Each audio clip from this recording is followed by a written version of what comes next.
Hello friends, आज हमें accountancy की एनसीईआरटी की बुक क्लास 11th की फाइनेंशियल अकाउंटिंग पार्ट 1 इसका चैप्टर 5 इसका नाम है bank reconciliation statement. Bank reconciliation statement means business में जो हम कैश बुक रखते हैं उसका बैंक बैलेंस और जहां हम बैंक में हमारा अकाउंट है उस बैंक के हिसाब से जो हमारा बैलेंस है बैंक में, उन दोनों को मिला करके देखते हैं तो कई बार वो डिफरेंट आता है। वो डिफरेंट कई कारणों से होता है। उस डिफरेंस को रिकन्साइल करने यानी मिलान करने के लिए जो स्टेटमेंट बनाया जाता है उसको कहते हैं बैंक रिकन्सिलिएशन स्टेटमेंट। तो आज हम इस चैप्टर का क्वेश्चन नंबर 3 करते हैं। देखिए क्या है इसमें। सबसे पहले the cash book shows A bank balance of 7,800। ठीक है, ये कौन सा बैलेंस है? ये बैलेंस है प्लस बैलेंस। कैसे कह सकते हैं प्लस बैलेंस है? क्योंकि इसमें लिख रखा है cash book shows a balance. अगर बैलेंस में अनफेवरेबल या माइनस बैलेंस नहीं लिख रखा है या ओवरड्राफ्ट नहीं लिख रखा है तो हम मानते हैं कि ये प्लस बैलेंस है, फेवरेबल बैलेंस है। ठीक है। और on comparing the cash book with passbook the following discrepancies were noted. ये डिस्क्रिपेंसीज मिली हमको। ठीक है। इस डिस्क्रिपेंसीज के हिसाब से हमको रिकन्सिलिएशन स्टेटमेंट बनाना है। ठीक है। अब देखो इसका कितना आसान तरीका है। मैं रिक्वेस्ट करूंगा स्टूडेंट्स एंड टीचर्स, प्लीज़ इस मेथड से करके देखिए। अगर आपको अच्छी लगे और आसान लगे तो इससे करके देखिए। या इधर मान लेते हैं हम cash book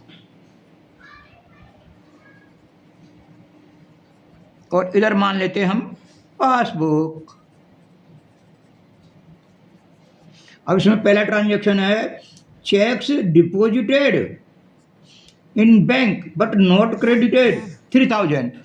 checks deposited into bank, हमारे पास जो हमारे कस्टमर से चेक आते हैं, जो हमसे गुड्स परचेज करके ले जाते हैं, वो हमको बाय वे ऑफ पेमेंट में कैश देते हैं या चेक देते हैं, एनईएफटी करते हैं। कुछ कस्टमर्स ने चेक दिए थे, उनको हमने बैंक में डिपॉजिट कराया। हमारी बैंक में, मान लो हमारी बैंक पीएनबी है, उसमें डिपॉजिट कराया और हमने कैश बुक में एंट्री कर ली।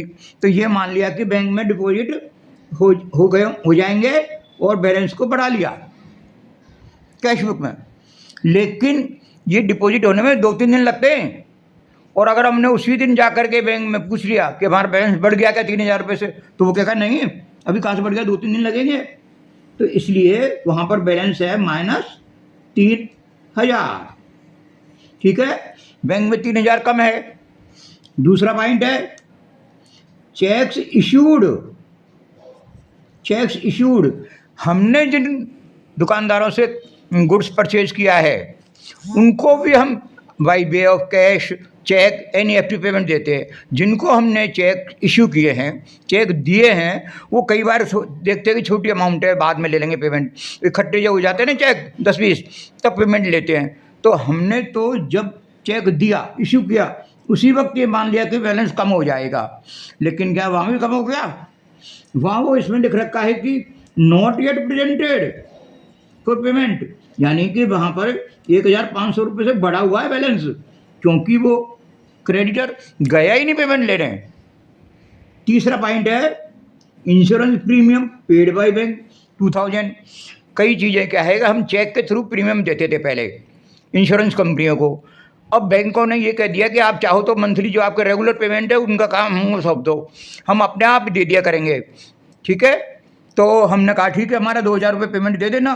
तो हमने तो एंट्री की नहीं, बैंक वालों ने कर ली। क्यों? कि उन्होंने टाइम से एंट्री करके और बैलेंस कम कर दिया 2,000। लेकिन क्या हमारे यहाँ भी कम हो गया? हमारे पास क्या है, एसएमएस है ना बैंक का। एसएमएस बड़ा लेट आता है, कई बार आ जाता है टाइम पे, कई बार लेट आता है। तो हमने इसलिए एंट्री नहीं किया, हमें पता ही नहीं था कि प्रीमियम पे कर दिया। तो यहाँ भी हमारा बैलेंस कम है। तो हम इसको मानेंगे माइनस है इधर। बैलेंस सॉरी हमारा बैलेंस ज़्यादा है, बैंक ने कम कराया, अभी तो हमने थोड़ी कम करा यहाँ, ठीक है, हमने कम नहीं करा, यहाँ बढ़ा हुआ है बैलेंस कैश बुक में, तो बैंक में कम किया है। अच्छा, bank interest credit by bank 400। Bank भी कई बार हमारे को इंटरेस्ट देती है, या तो हमारे करंट अकाउंट पर, जनरली करंट अकाउंट पर नहीं मिलता, लेकिन और अकाउंटों का इंटरेस्ट हम करंट अकाउंट में ट्रांसफ़र करवा सकते हैं, तो उसके लिए हमने लिख के दे रखा है। तो बैंक ने हमारे 400 रुपये इंटरेस्ट के क्रेडिट कर दिए, यानी हमारा बैंक में बैलेंस 400 रुपये से बढ़ा दिया। पर हमारे पास वही ऊपर जो कारण बताया ना, SMS आया नहीं अभी तक, तो हमने कैश बुक में एंट्री नहीं की, तो यहाँ पर बैलेंस कम है in comparison to passbook. Bank charges, bank हमको चेकबुक देती है, अकाउंट मेंटेन करती है, हमारे चेक कलेक्ट करती है, इसके बदले में कुछ चार्जेज भी लेती है। तो चार्जेज के बैंक ने 100 रुपये कम कर दिए वहाँ। क्या यहाँ भी कम हो गए कैश बुक में? यहाँ वही मैंने बताया ना ऊपर, SMS नहीं आया टाइम से, तो हमने अभी तक कम नहीं किया, अभी तक बढ़ा हुआ है हमारा बैलेंस, ठीक है। इसके बाद डायरेक्टली डिपॉजिटेड बाय कस्टमर 4000। एक कस्टमर ने 4000 रुपये डायरेक्ट जमा कर दिया हमारे बैंक में। कई बार क्या है कि कस्टमर बहुत दूर से रहता है, 20-30 किलोमीटर दूर है, और वहाँ पर भी यही बैंक है PNB जिसमें हमारा अकाउंट है, तो उसने कहा ये ब्रांच मेरे पास में ही है, यहाँ जमा करा देता हूँ, आपके यहाँ आऊँगा चेक देने या जमा करवाने तो टाइम लग सकता है, वो पैसे भी लगेंगे कन्वीनियंस, तो इसलिए मैं यहीं जमा करा दिए। अकाउंट नंबर हमसे पूछ लिया, तो उसने डायरेक्ट जमा करा दिया बैंक में। कितने? तो बैंक में 4000 रुपये का बैलेंस बढ़ गया। कि हमने अभी बढ़ा लिया, हम जब तक बैंक का SMS नहीं आएगा तब तक नहीं बढ़ाएंगे, तो हमारे पास SMS आया नहीं, हमने इसको बढ़ाया ही नहीं, हमारा balance in comparison to passbook is less.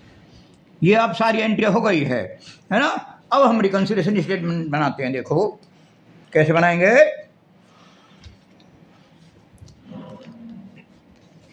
Bank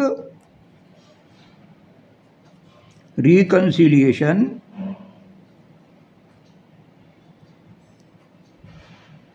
statement as at, इसमें डेट दी हुई नहीं है इसलिए हम डेट नहीं लिख रहे हैं। यहाँ पे लिखेंगे हम प्लस आइटम्स, यहाँ लिखेंगे माइनस आइटम्स। सबसे पहले हम लिखेंगे जो बैलेंस गिवन है। कौन सा बैलेंस गिवन है?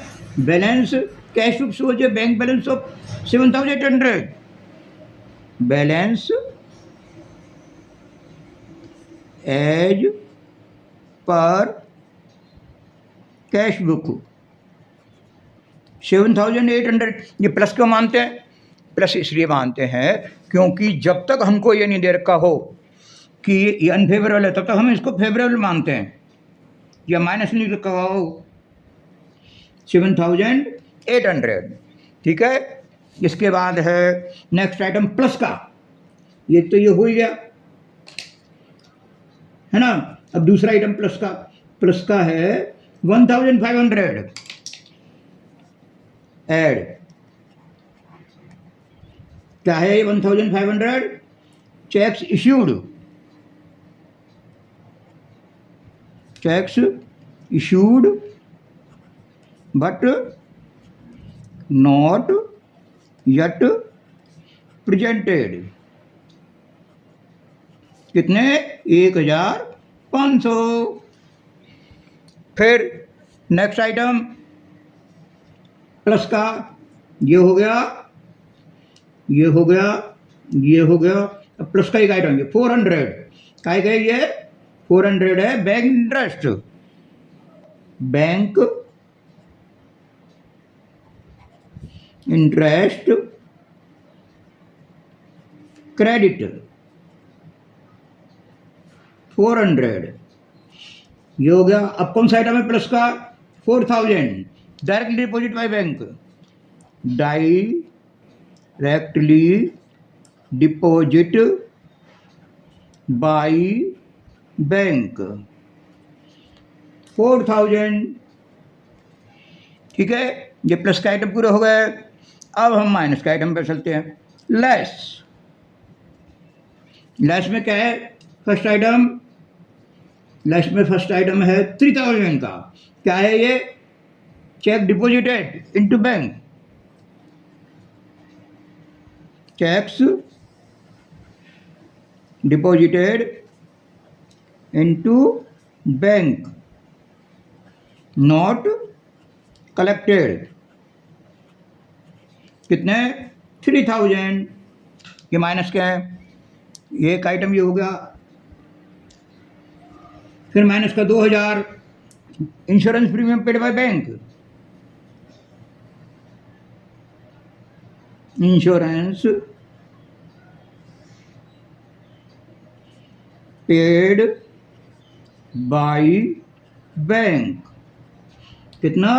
2000।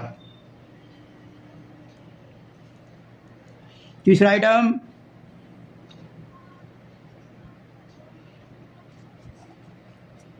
ये 100 रुपये,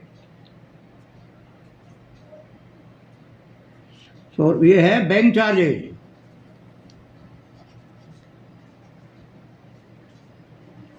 100 रुपये। ठीक है, अब ये दोनों का टोटल हो गया। प्लस का टोटल कितना हुआ?